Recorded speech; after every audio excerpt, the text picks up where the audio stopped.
and we'll be sharing this video afterwards. We're also live on Facebook at the Gardenuity Facebook group, and so hello to everybody there as well. We'll give it just a couple of minutes for those that have registered to sign up. If you do have any questions, please ask them. We love getting questions from everyone. You can put them in through the Q&A function of the Zoom webinar. You can also throw it into the Facebook chat, the Facebook group within the comments side, and we'll get to those as well. Anything we can't get to, we'll respond to in the comments as well. Let's see. All right, cool. We're just going to give it one more minute for everybody to join. Super excited to do this. I hope everybody's staying safe, keeping well. I know we've had some storms on the East Coast. We were just chatting about that. I hope everybody's doing good from that. It's definitely interesting to see Mother Nature at work battering the East Coast. It's interesting. I'd managed to experience that firsthand in New York City when I lived there, which was definitely interesting.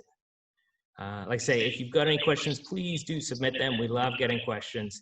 We want to make sure you get as much value and as much time out of Quentin and out of Donna during the next hour. We're going to talk lots of things from gardening and the health benefits, but the mindful benefits and the wellness benefits that come from that as well. All right. We'll just give it another minute and then we are good to get started. As I say, we are also live on the Facebook Gardenuity page. And so if you'd like to submit any questions into that as well, we would love to see that. All right. I think we are good to get going. Thank you, everyone. My name's Doug Platts. I head up operations here at Gardenuity. Super excited to welcome Quentin and Donna to this conversation about wellness and the impact that gardening does have on creating more mindfulness, especially during this time this year where it seems that we are being addressing so many issues and topics that are sparking great conversations, but also at an individual level, driving a lot of conversations. Let me just turn that down a bit from that side as well. Before we get into Donna and talking about Donna and sharing a little bit about the Gardenuity story, I wanted to talk a bit about Quentin. Quentin, super impressive career already. Somebody that I have, as I did my research into it, he's a celebrated writer. We're going to talk about his book, Strong in the Broken Places, his memoir. He's a speaker, wellness expert. He's been featured in Huffington Post, Thrive Global Entrepreneur. He has been recognized as one of Black Magazine's 100 Modern Men of Distinction in 2017. It is super interesting to have you join this conversation to get your perspective on some of the things that we want to discuss. From kind of dealing with the stress of sheltering in place, working from home, some of the conversations that have been happening in the workplace, at home, across the country, but also how that causes anxiety and causes people to think, okay, how do I tackle these topics? How do I kind of organize myself through this process, and how do I continue to stay productive through these times as well? So Quentin, really excited to have you join us. Wanted to kind of hear a little bit more about your story, and then we'll get into this. No, well, first of all, thank you. I'm grateful and honored to be here, to be a part of this, to be in dialogue.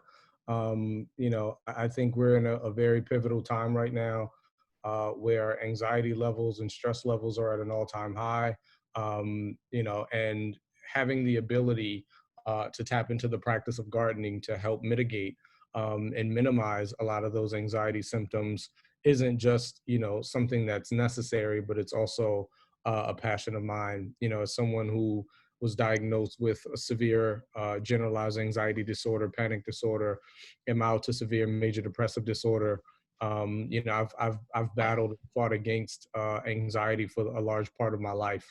And gardening has become a practice that I turn to on a day-to-day basis, not only for, what it can provide for me physically with creating a sustainable food source for myself and my family, but also what it does for me mentally. So being able to share that, as well as being a Gardenuity owner, I own a Gardenuity garden myself, which is thriving and doing incredibly well.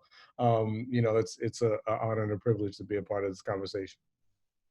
Well, we are really excited to have you here. Part of our whole story is really about mindful moments.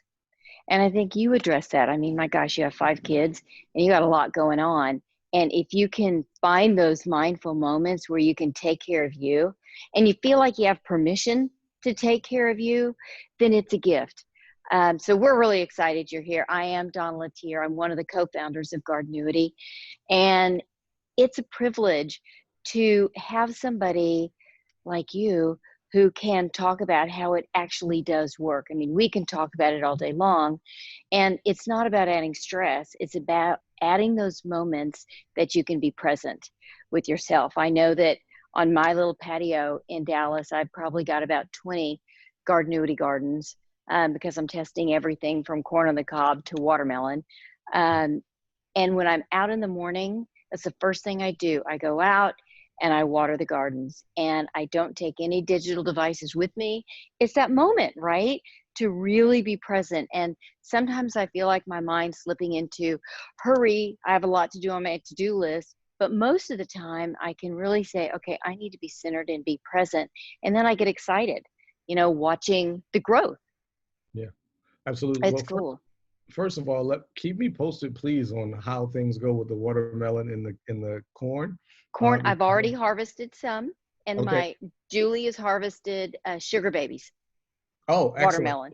I love sugar babies, and watermelon is actually my favorite food of any other food on this planet. So so please let me know. I will order a Gardenuity watermelon garden immediately. It's No, fun. I completely agree with what you're saying about mindfulness, right? And a lot of times when people think about mindfulness, they think about yoga or they think about meditation and they think about the inaccessibility of it all, right?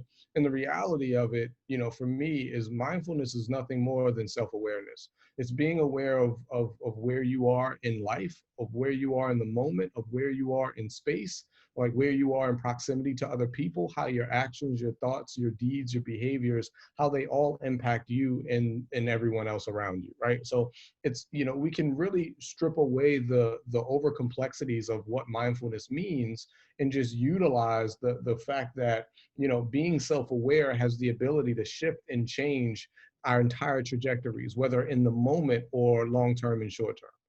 Yeah, I totally agree. And I think that of course, I like to say that with each garden, you grow gratitude for, nature, for the farmers who make fruits and vegetables and herbs available to us every day of the year at the grocery store. But it's a way to nurture and be nurtured.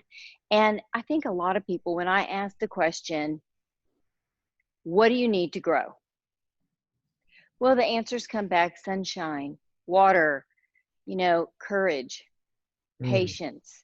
You need a mm, little confidence and faith. And I think there's a great quote, I think it's by Audrey Hepburn, that says to plant a garden is to believe in tomorrow. And mhm. I think now more than ever, it's great to be able to focus on today, but also watch growth that you're going to appreciate tomorrow. So it shouldn't be something that you're totally stressed about. I mean, we love hearing from people who, there's a vast array of people who have huge yards. They have tilled up half their yard, or they have 2 or 3 big raised beds. But a lot of us live in urban areas, and Mhm. that's really not an option.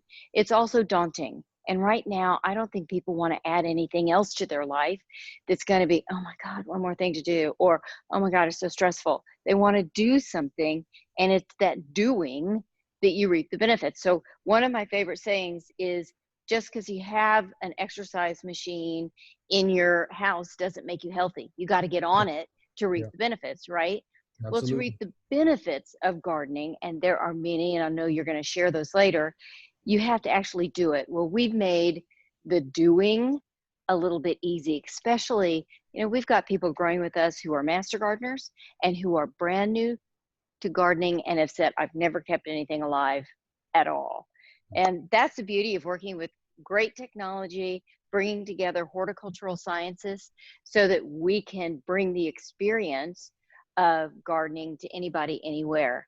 And I thought right now I'd walk through quickly kind of the Gardenuity garden process, and then we want to hear more about how you use it for your everyday. So for those of you who are new to gardening, you may think, oh my gosh, this is daunting, or I've tried, I never keep anything alive. I think that's more the norm than not. So we literally thought, okay, what is the journey? And the journey is you have to plant the right plants at the right time in the right soil. That's pretty basic. But some of the technology and big retail landscapes have not kept up with that, right? So we thought, well, we can take technology and match people to plants based on a lot of different attributes. So we match people to plants. I'm actually going to kind of showcase one of my favorite gardens growing for good. And it starts with something called, literally your whole garden is put together in 35 minutes. Was yours about the same, Quentin? Yeah, it was about 35 minutes. Yeah, which is great. So it starts with these Awesome. compressed coconut. And here's a fun visual. So it starts as coconut and it turns, we take the husks and compress them. We have it done for us by this great group. We wash all the sulfur out, all the bad stuff. You put it in your grow bag. Your garden grows the entire time in this grow bag. And it's been really fun because they're mobile. And so it's a great way to extend the season. But over the past few days, we've been getting lots of emails from some of our growers up on the East Coast who the storm impacted, and they just had moved their garden in. So it's surviving and thriving just fine. So you just pour water on this and it hydrates and it turns into something that really looks like this. And that's one of the things that, I don't want to rush through every process. I want to appreciate the sensory sensations that you get from smelling everything to really feeling it. And so once you hydrate the core, no experience required, just put water on it. Then we customize foundation and compost for every single garden. And we've actually got on our team somebody who puts meal kits together for every plant collection because every plant has a different need. And you, I think, have done a couple of talks on what food fuels where you are, right? Absolutely. And so the plants are probably the same way. I mean, there's scientific evidence that show that plants thrive when you talk to them. Well, let's give them the right food to thrive too. So we actually put together a customized kit that has everything from primer and triple blend and all these different nutrients, everything super marked. Mix it in here, pour it on top of your bag. And then one of the really cool things is we work with farm partners around the country. And that's really, working with these family-owned farms who love these plants so much. We ship them out, to everybody like this. So we really are keeping the experience focused on the plant and the end grower. So nobody wants extra anxiety right now, but we're all working from home. And if this is one more reason to get up from your desk and go outside and breathe and be outside, then it's a good thing. And all the plants come fully rooted, which, it's just an easy way to start. And none of them are root bound. We're really, really careful. You've poured your foundation in here and you get all the plants started and your whole garden is set up quickly.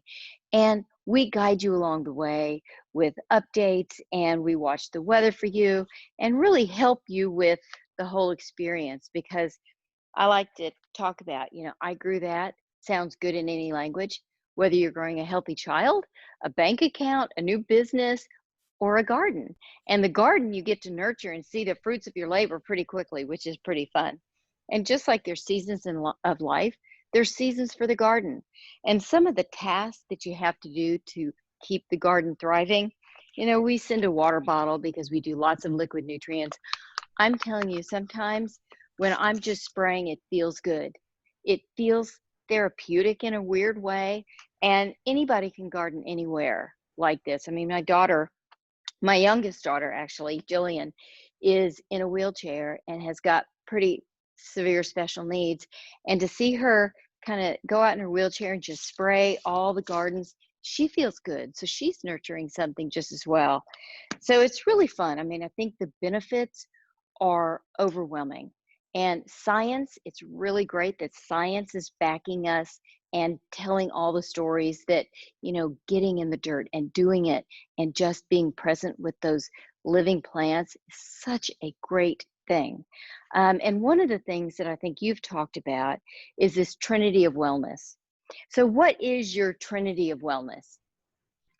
My, um, before I answer the question, I always feel the need to just, show a level of appreciation for the work and effort that you've put into Gardenuity in taking all of the guesswork out of gardening. You know, I just, Thank you. I just recently finished a horticulture certification program for home horticulture, and there's a lot of technicalities that I feel like the Gardenuity garden has helped to eliminate from the daily, everyday, traditional, home gardener, that I don't think a lot of people take into consideration, right? Like if you have, acres and you have plots of land and whatever crops may be, there's a lot that goes into that, right? And so, I know a lot of friends that are like great at house plants and, Yeah. terrible at fruits and vegetables, right? But what Gardenuity has done is it really took the guesswork out. It really took the hard work out of it. It made it accessible, not just based off of your space, of your home, not just your proximity to outdoors, right, but also your age, right? Like these gardens can be put together by kids that, Right. for me myself, if I had the opportunity growing up in a city like Baltimore, which is a food desert, to be able to get my hands dirty, right, and not get in trouble for playing in the dirt, and actually see the value and the benefits and the fruits of my labor, then this is a practice that I probably would have implemented a long time ago, right? So I Right. think what you've done with this company, and with making gardening accessible, I tip my hat to you. I love, not only the Gardenuity garden that I have, but I've also purchased one for, my sister-in-law. I did a giveaway where I gave away one, to a lucky winner on Instagram. My book agent is actually going to receive one really soon, right? So, and the idea is to make gardening accessible, because gardening by itself, just the practice and the act of gardening has so many health benefits that we'll dive into in a little bit. Right. But by making it accessible and taking out the guesswork, right? Like we really, you've really helped us enable the opportunity to enjoy the process as opposed to Right. finding stress and anxiety in the process. Yeah. Thank So, you. no, thank you. Right. So I wanted to say that, first and foremost. Now, back to the question that was asked, what is my Trinity of Wellness? My Trinity of Wellness is a combination of of meditation, yoga, and juicing. And Okay. when I say juicing, I'm not talking about steroids. I'm talking about fruit and vegetable juicing. And one thing that I didn't realize at the time of even coining this idea of a Trinity of Wellness was the importance that gardening had played in that. All right, because when we talk about juicing, and the reason why I have this Trinity is, right, like the meditation side of it helps with the mental health, right? It helps to Right. reduce the mental anguish that accompanies anxiety. Yoga helps me to get into my physical body, right? And Right. then juicing actually puts great things into my physical body, right? Like all of Right. the vitamins and minerals and nutrients and all of those things. What I've realized recently is that gardening has become my yoga. Gardening has also become my mindfulness, my meditation practice. And gardening has enabled me the opportunity to not have to go to Whole Foods every 3 days to get the fruits and vegetables that I need necessary to make those juices that I'm now, that my body is reliant on, so Right. to speak. Right. So I've come to this Trinity of wellness from being addicted to anxiety pills for 2 years. When I was diagnosed with severe generalized anxiety disorder, panic disorder, and mild to severe major depressive disorder. And my doctor at the time had told me that my disorder was so severe I need to be on medication for the rest of my life. How And old were you? I was 26. Wow. Okay. And Young. so, when you're experiencing these debilitating episodes of heart palpitations, difficulty breathing, and tightness in the chest, the symptoms of a panic attack are very similar to the symptoms of a heart attack. Right? Like I had my heart rate jumped up to 160, 170 beats per minute. I had been rushed to the hospital on multiple occasions in fear that I was having a heart attack. Right. So if a doctor or anyone can come to me and say that this little pill will help prevent that from ever happening again, it's like, sign me up. Yeah, absolutely. Right? But what I didn't know at the time was that my anxiety medication was supposed to be used in conjunction to other forms of therapy. Okay. And when that didn't happen, you know, as anybody, your body becomes reliant, it becomes dependent, and it becomes tolerant, right? Right. So in order to feel the same way, in order for it to have the same effect, you over time need to take more if it's not being carefully monitored and then utilized in addition to other therapy methods. Right. Because that wasn't happening, I ended up being prescribed originally 1 milligram per day. And at the height of my addiction, I was up to 18 milligrams per day of Wow. anxiety pills. I was also taking Vicodin for migraines that I was experiencing as a side effect of taking such high doses of the anxiety medication that I was on. And so I accidentally overdosed. Wow. And, you know, and generally they say too much of anything, you know, isn't good. And that holds true for any kind of medication. You can actually get the reverse effects. So though I wasn't experiencing anxiety and panic attacks anymore, it heightened my depression, right? And so with heightened depression and then this feeling of helplessness and hopelessness, I attempted suicide twice. And it was after the second suicide attempt that I started to realize that even left to my own vices, I couldn't kill myself correctly. So obviously I was here for a reason. Right. I needed to, Yeah. I started to question, you know, why am I here? And instead of, you know, just merely living to die, I started fighting to live, you Okay. know, and that's how the whole trinity of wellness kind of came to fruition. It first started with, you know, juicing. I did a lot of research on, you know, other individuals who, you know, had health issues and who cured themselves naturally. I watched the documentary Fat, Sick and Nearly Dead with Joe Cross, who, you know, went on like a 60-day juice fast, and he helped cure himself of autoimmune disease, and he helped, you know, he lost significant weight, and, you know, he felt great. I watched Crazy Sexy Cancer with Chris Carr, who was diagnosed with stage 4 cancer and who adopted a vegan lifestyle and juicing and meditation and yoga. You know, she was able to thrive with incurable cancer, you know. So though my, you know, what I was dealing with and fighting with wasn't the same, I understood from owning a personal training business and understanding the way that nutrition impacts the body. Right. I knew that, you know, if we go based off of Hippocrates' theory of, you know, let food be thy medicine and medicine be thy food, that I had the ability to then mitigate my anxiety just purely by what I was putting into my body. Wow. And so how long have you been gardening? So gardening played a role during the first few months of recovery for me. Okay. You know, while I needed something to do, right? I needed something more, right? I wasn't enough to just, you know, to do yoga and to meditate. So what I started doing was I had some mason jars, and I started I'm a huge ginger fanatic. I love ginger. Oh, me too. I put ginger in everything. And I was frustrated because at the time there wasn't a Whole Foods close to me. I would go to Wegmans, and Wegmans was always sold out of organic ginger. And I was like, there has to be a better way. So I went and did some research and found out that all you have to do is like take the ginger and you can boil it and you do all of this stuff. You put it in dirt, you give it some water, you give it some sun, and it grows itself. Right. So that's what I did. And so the first thing that I started growing was ginger so that I could use it in my juices because I put ginger in everything. And from that, it was like, wow, it's so incredible that, you know, I took this one chunk of ginger that I bought for like 89 cents at at Wegmans. And now I have, to the point, like I had to take it out of the mason jar and replant it into something bigger because I was growing ginger. So I started making my juices with ginger that I was growing myself. And it was such an exhilarating feeling, especially like someone like myself, again, who comes from a city that is populated by food deserts.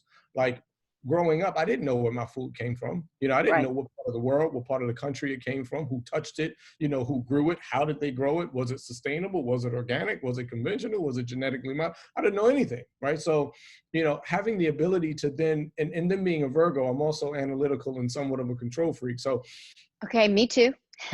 you know, so, you know, like having the idea of being able to control what I am consuming while going through this process of recovery where I was already manipulated and lied to by the, you know, the medical system and felt like, you know, the medical system that I was brought up and raised to believe and have faith in, they failed me, right? So I already felt alone. I felt isolated and felt like I had to figure it out on my own. And then having the ability to grow something and have control over what I'm consuming was incredible to me. So it started with ginger, and then it went to like basil, which was really easy to grow. And then I did rosemary, which was super easy, right? And so I had a small apartment with a balcony, and it went from a window garden to like a balcony garden. And that happened within the first year of my recovery. So I've been gardening now. I celebrate 7 years of sobriety this year, next month. And so I celebrate 7 years of gardening at the end of the year. Oh my gosh, what a great story. I mean, getting your hands, I mean, of course, the science behind it is great too. I mean, that digging in the dirt is just good for you. And you know, you mentioned gardening with kids. I think all of us have to figure out how to be a child at heart from time to time, because the pressures are intense. And finding that moment that you can just enjoy something new is great. But I love the fact that, you know, gardening can grow kids' confidence. It can grow my confidence. I mean, every time I harvest something, I mean, of course, those are my Instagram moments. You know, I've taken a picture, and I think that it's fun to share the harvest, but it's also just fun to say, I did this, because we're all so busy. And I think wellness, you have to give yourself permission to take care of yourself. And that's hard. Yeah, I say that all the time to people that I talk to. Like, we have to give ourselves permission to be human. Yeah. Right? I think in the world that we live in today, our humanity is often stripped away from us, right? Like we tend to be overworked and underpaid, so we feel undervalued and underappreciated, right? You know, the way that the world is set up right now, the only thing that that's normal is the fact that nothing is normal, right? The only consistency is inconsistency, right? So we need to give ourselves permission to, one, not always have it all figured out. Right. Two, to not always have to feel the sense of responsibility of being on. But then three, right, like give ourselves permission to take a break. Right? Yeah, that's right. And regardless of what that looks like, for me, I start my day in my garden the same way that you do, right? You said you have like 300 Gardenuity gardens. That's crazy. In your back. So, you know, I have my Gardenuity garden, I have my soil garden, I have my hydroponic garden, I have a bunch of stuff going on. And I start my day having a basic conversation with my plants. I talk to my plants. I walk out the door every day, and my wife will tell you, she's like, "Good morning, Mitt. Like, hey, you're looking beautiful today."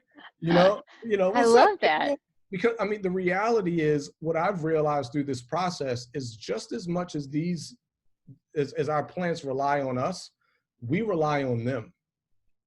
Right? That's right. It's like the same effort and energy that I'm putting into them, when I harvest and I consume, that effort and energy is going back into me. Right? So like, I realized the small role that I as a human being play in this ecosystem called life. And that if we can find a level of relatability and commonality between us and the earth, then we can live a more sustainable, anxiety-free life. And like, that's what gardening has really done for me. That's what yoga was doing for me. But now it's like, well, if yoga is, you know, the calming of the fluctuations of the mind, then that means yoga is not limited to one thing or another, right? So that means that gardening can then be my yoga if that's what's helping me to calm the things that are going on in my mind, to relax the day. Whenever I'm stressed out, if I just had a work call and I'm angry, I go step out into my garden and I set up and I'll talk to my plants, right? Like, because sometimes all we need to do is let it out. We don't need advice, right? Like, basil's not going to be like, "Hey, I got a suggestion for you." They're not talking back. It's not going to talk back. I can get it out. I can let the energy out. I can let my frustration out. I know that my plants are there to listen, right? And they'll still love me at the end of the day, because once I harvest them, right, like, I'm consuming the sun. Right. That's exactly right. So it's another reason to get outside. Absolutely. And I'm a person that didn't grow up necessarily being outside. I'm a city dweller. You know, I grew up in Baltimore City. So it was like, we didn't have a bunch of like yards and land. And, you know, my grandmother's backyard was cement. You know, like we didn't see much grass back there. You know what I mean? Right. So, you know, so having the ability to get in touch with the earth from which we come from, right? Like there's scientific evidence that supports that actually the minerals and the nutrients that are in soil, if absorbed through our fingertips, actually has the same benefit to our body as an antidepressant in the long term. Yep, Right? that's exactly right. Plus, you know, the health benefits that are associated with vitamin D and getting enough natural sunlight, right? I'm, as someone who suffers with an anxiety disorder, I also have seasonal affective disorder. So like in the wintertime, depression is the worst for me, right? So I'm going to take advantage of getting as much sunlight as I possibly can, right? Without burning myself, of course. Right.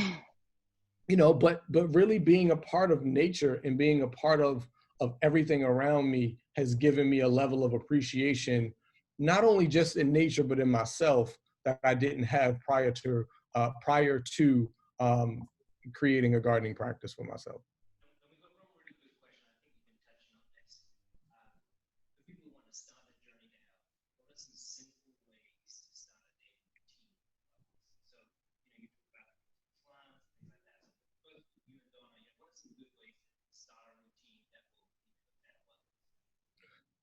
I think for me, it's identifying your non-negotiables, right? So often we sacrifice ourselves throughout the day for the betterment of other people, whether it's for the betterment of our children, the betterment of our bosses, whatever our home responsibilities may be, our parents, right? So it's really identifying what are the key to me, the key to being well, right, is the ability to be honest, the ability to be vulnerable, the willingness to be happy, and the courage to be joyful, right? So what are the things that bring you the most joy and happiness throughout the day? Right. Find those things, identify those things, and then create a ritual out of it. Make those things your non-negotiables.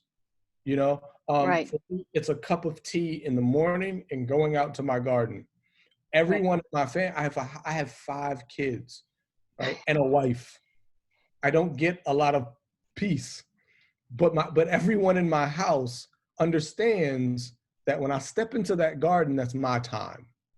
Right. And if it's only 10 minutes, give yourself 10 minutes. A Right. meditation practice for me and my wife.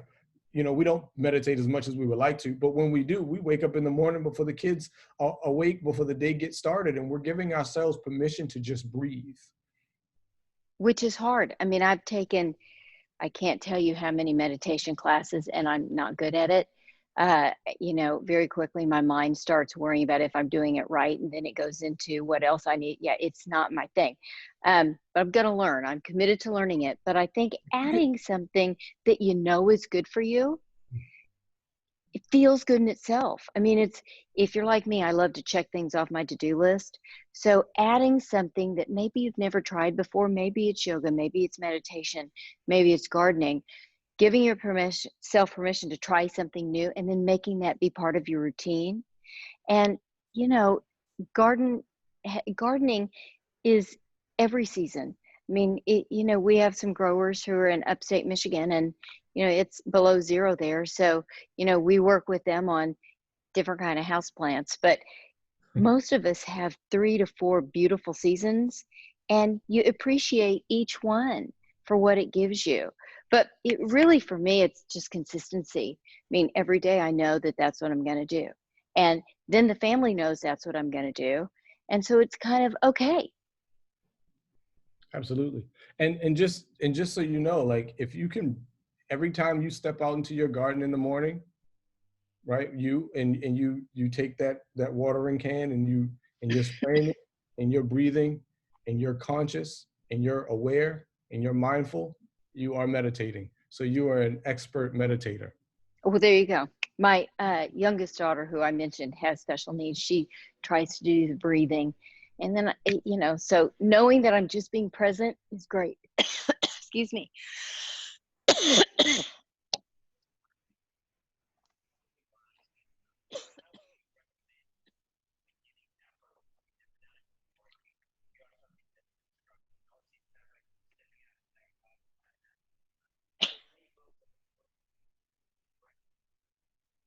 I, the greatest resource for meditation for me personally has been myself.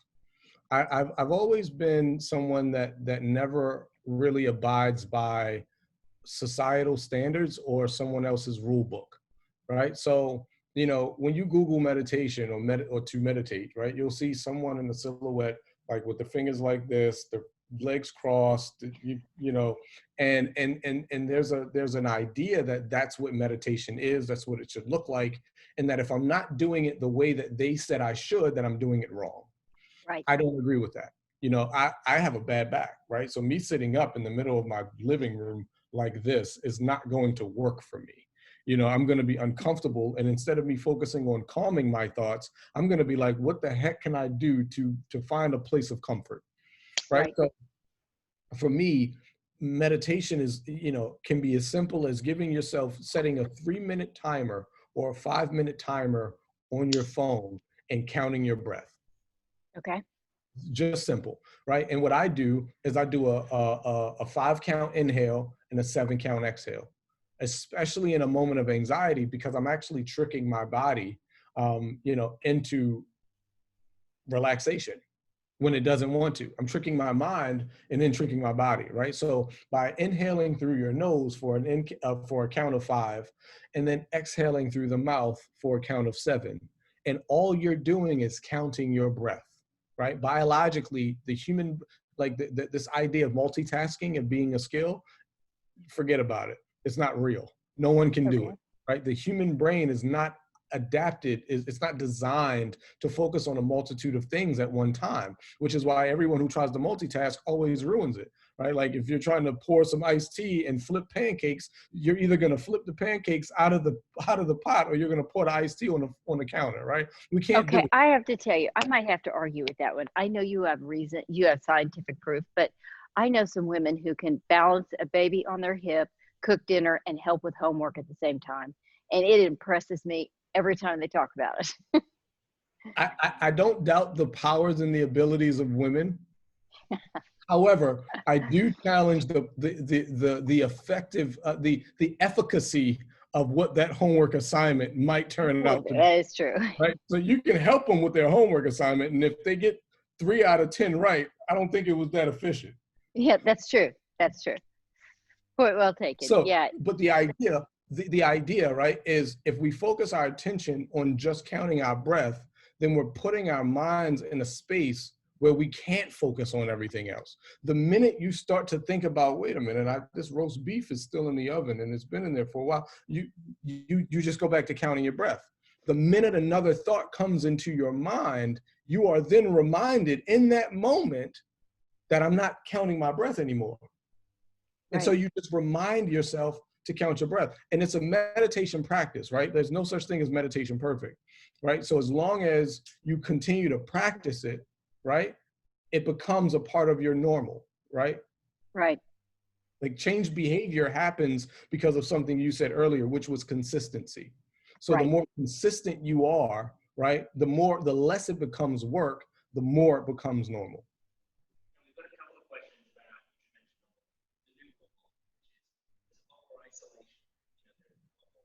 Whether it's a social distancing we're doing or just the ability to be able to travel with the family.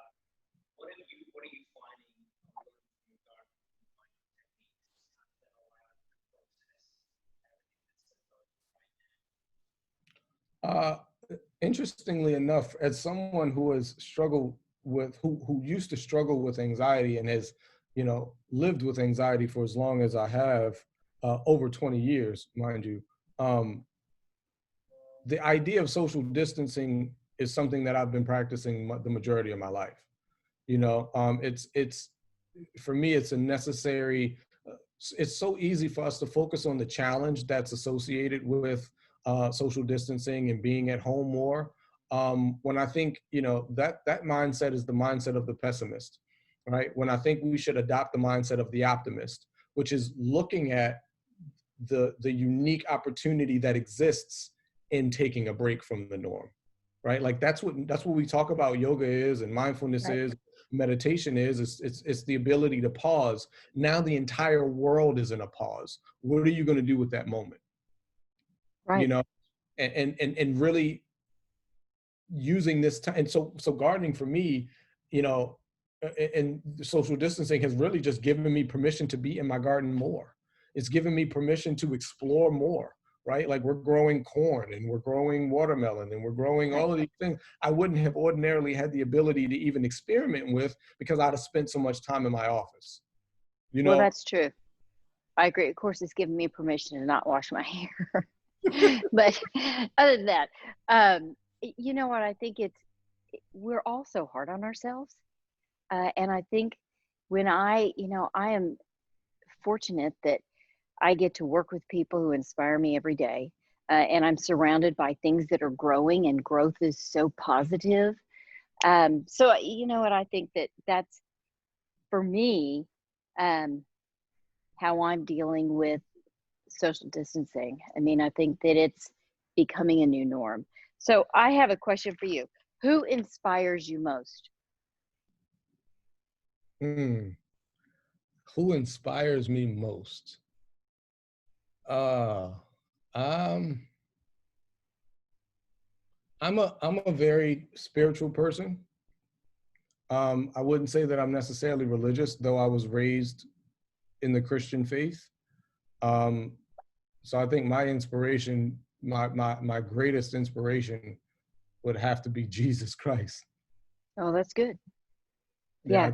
Jesus inspires me most, right? Because it's, I think that's what we aspire to be, in the human form, in human flesh, we aspire to be the best version of ourselves. Yeah. I think it's, you know what? I think when people have asked me who inspires me, and I should have an answer like yours at the ready.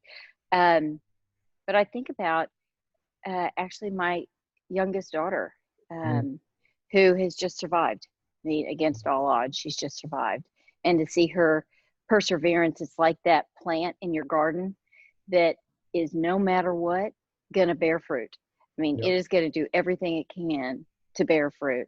And the lessons, golly, the lessons that the garden can teach us on business, on family, on patience, they're tremendous. But I think for a lot of people, the whole idea of gardening is still daunting. I mean, it's Yeah. like, oh my gosh, I have to go ask other people for a whole bunch of help, and I don't have a whole weekend to do it. And I think it's like the idea of learning to run a marathon, right? That can be daunting, but if you think I'm going to start with a 5K, I'm good. And Mhm. I think you've given us some really good ideas on how to take those first steps, especially me for meditation. I feel like I'm a little more equipped now to start to practice the mindful meditation, because everything you read talks about how important that is. Not only does it extend your life, but it makes the life you have today better. Yeah. I feel like gardening does the same thing. Gardening can be an incredible form of meditation, and you can actually reap the benefits of taking everything that you're growing and then putting it into your body, That's which right. helps to prevent, heart disease and, mental health issues. A lot of people forget the one of the biggest contributors to anxiety is our diet, Right. and if we consume more fruits and primarily more green leafy vegetables, right, then we actually give our bodies a fighting chance against anxiety, to help minimize it before it even starts. A Right. lot of people think that anxiety is just a mental health issue, and it's a human health issue. And in order for us to conquer that, we have to have a holistic, well-rounded wellness routine.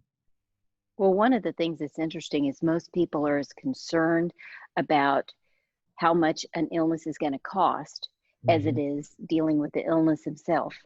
And I Hmm. think actually the CEO of Cigna did an incredibly beautiful job talking about that and really come up with solutions that are mindful. There's so many great articles out there, and it's true. And I think if you can start to take care of yourself, even in little steps, I mean, parsley has so many vitamins in it.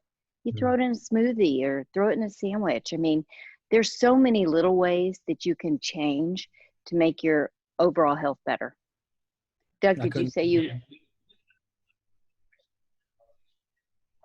I think is every time so many people either go back to school that first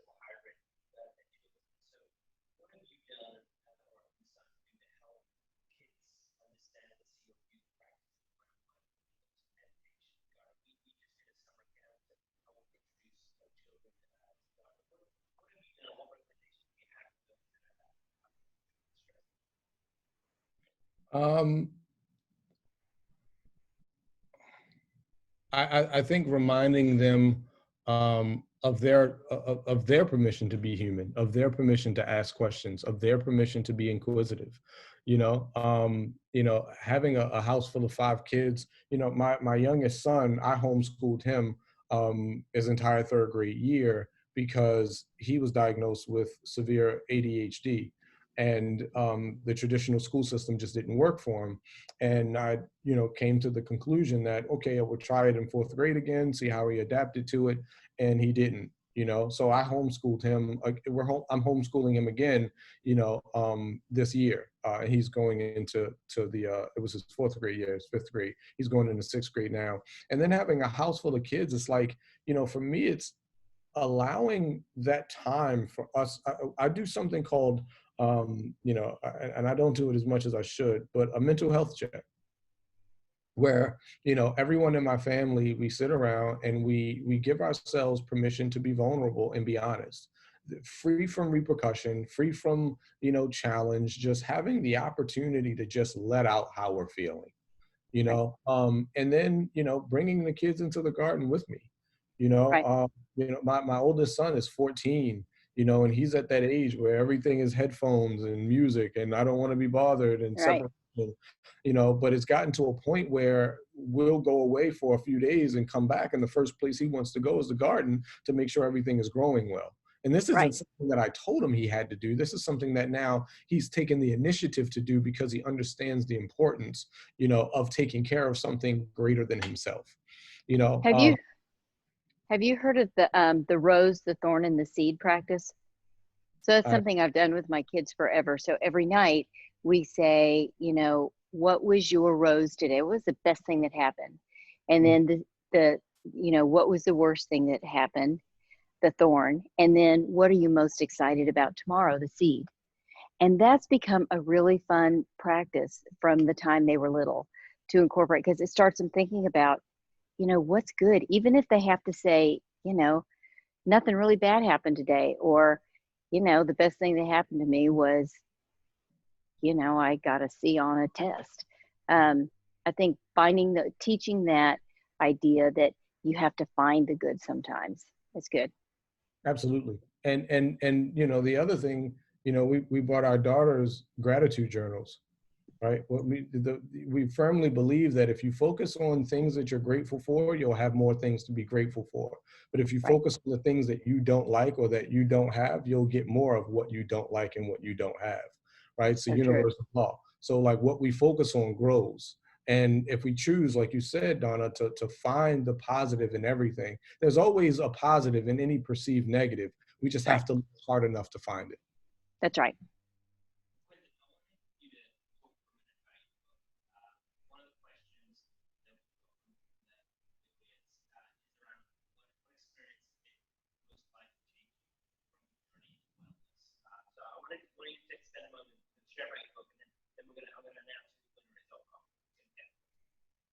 Absolutely. So my book is a memoir. It came out in a few years ago. I was blessed and fortunate to be able to write about my life growing up in Baltimore. My father was addicted to heroin. I was raised by a single mother, raised in a community that was filled with pervasive poverty, dilapidation, food deserts, violence, drug addiction, crime, you name it.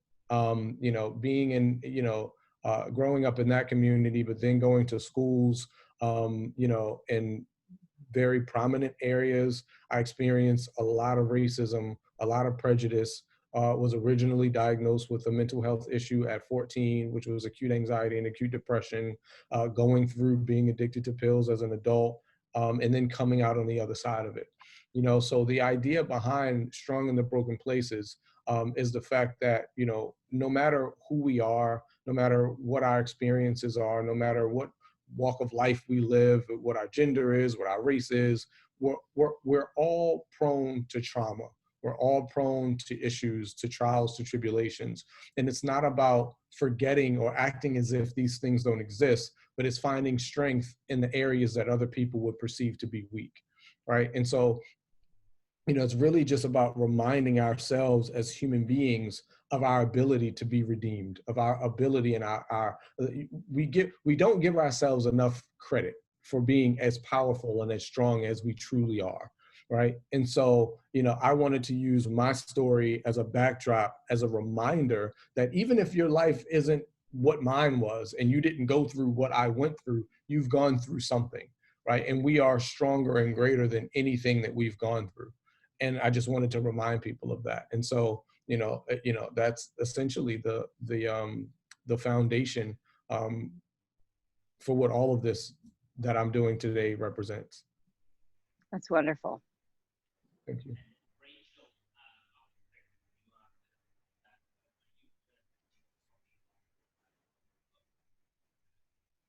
Congratulations, great.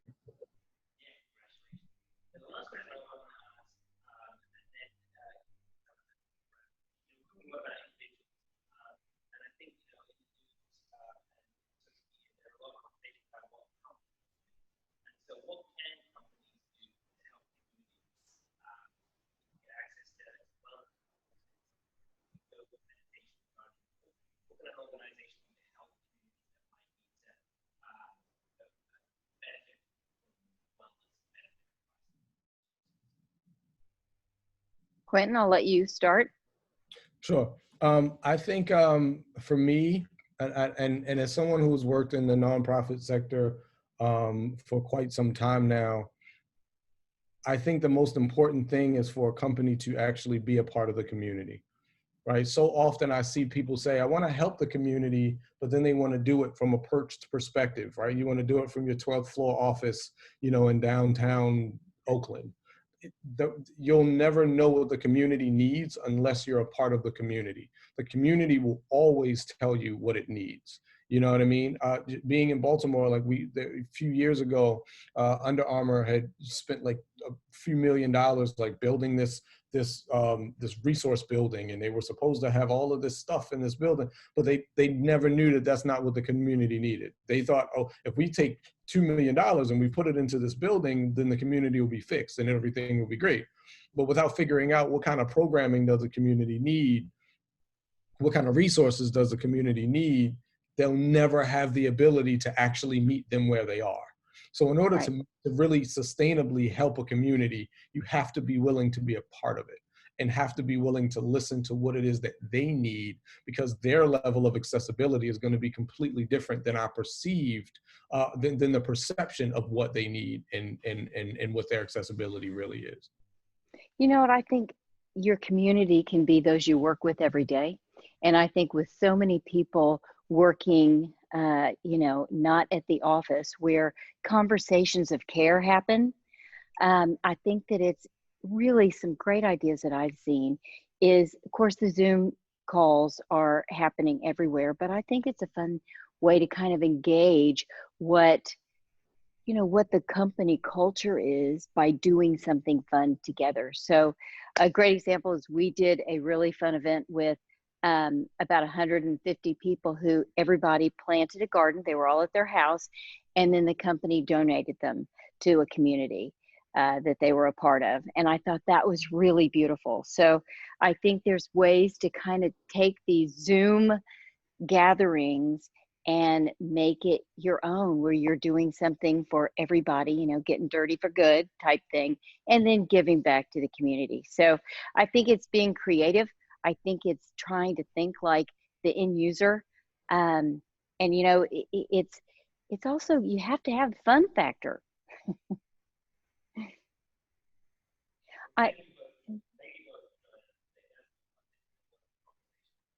Well, Quentin, thank you. And as you were talking, I quickly put this garden together, and that's how quickly it's, we've got a fall tomato collection here ready to thrive. And so it's really been fun. I've learned a lot. I've so enjoyed getting to know you. So thank you so much for sharing your time and your story and your wisdom with us. Thank you so much for having me. I'm grateful. Anytime I can, dive into a conversation and have an excuse to nerd out on gardening. Thank you. Everybody have a great day.